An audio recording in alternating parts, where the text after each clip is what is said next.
Hey, what's up? It's Renee Mija. So, the narcissist has to keep you in a lower state of vibration.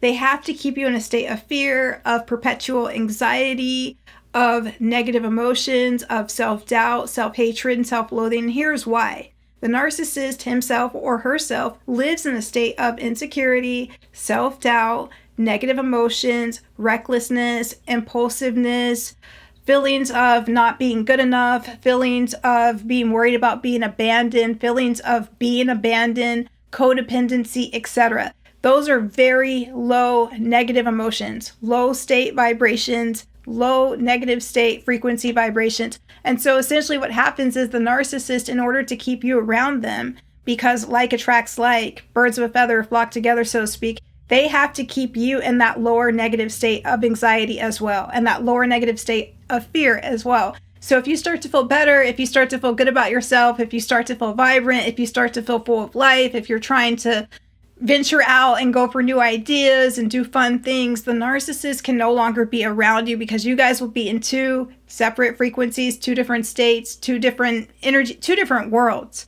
And so essentially what happens is the narcissist has to knock you back down to keep you where they're at. So if they're into some really dark stuff, which many of them are, especially if they're on the psychopathy, sociopathy spectrum, they have to keep you or get you to get into those things. So for example, you may have a narcissist that is heavily using drugs, heavily using alcohol, and you don't want to be a part of that stuff anymore, or you don't want to be a part of that stuff at all. In order to keep you around them, they have to get you to engage in the exact same behavior. If you start to go off and say, I don't want to be in that anymore, and I don't want to be around that, it's not good for me, the narcissist has to get you to feel fear, self-doubt, self-loathing, questioning yourself, unworthiness. So they attack your insecurities, they attack your vulnerabilities, they attack the things about you that maybe are weaknesses, things that the narcissist knows about you, in order to knock you back down, to get you back there with them in that state. And that's pretty much how that goes. It's the misery loves company thing. A lot of narcissists, though, are on the path of self-destruction. This is also why it is crucial for you to get all the way away from them. Because the thing is, if you're in a state where you can be around the narcissist, you're existing in that same lower frequency vibrational state that they are in. So you have to get completely away from them in order to be at a level to where you and the narcissist essentially will not resonate anymore at all. But that's actually a good thing, because now at that higher level vibration, you can be free from that stress, that anxiety, those burdens, etc. Narcissists use projections to project their feelings of self-doubt, self-loathing, self-hatred, and anxiety onto you. They always do this. They will do things such as talk down upon you or make you feel like you are worthless or unworthy by doing things such as cheating on you, lying to you, deceiving you, manipulating you, gaslighting you, playing with your intelligence to get you to question yourself. And essentially what they are doing is taking their own energy, their own vibration, their own state of mind, and projecting that outward onto you and getting you to take that on as if it's you.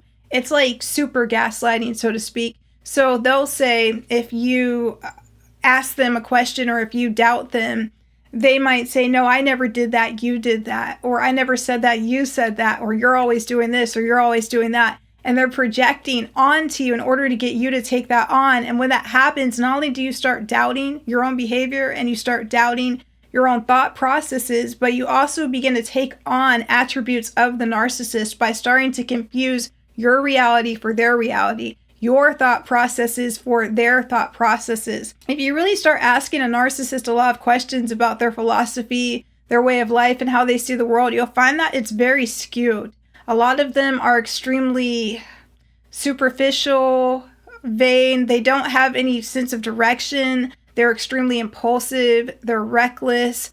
And they don't understand logical adult ways of thinking because they are still mentally stunted as children on an emotional, intellectual level. So if you have those attributes are a threat to them. If you have emotional maturity, that is a threat to the narcissist. They don't have that. So what they have to do is get you to doubt your own common sense, get you to doubt your own logic, get you to doubt your own wisdom, and become just like them. They have to get you in a state of self-doubt, because what they're basically doing is knocking you down a peg, knocking you down a peg, knocking you down in terms of your intelligence, your sensibility. very interesting how it's typical that if you're with a narcissist and you guys part ways, a lot of times you'll lose everything, or you'll lose a lot, or maybe you had a successful business, maybe you had different things going on, and now that the narcissist is gone, everything is in shambles. And it's because the entire time you were with them, not only did you have to deal with the stress response they were giving you, the anxiety, the distractions, but on top of that, you also had to deal with them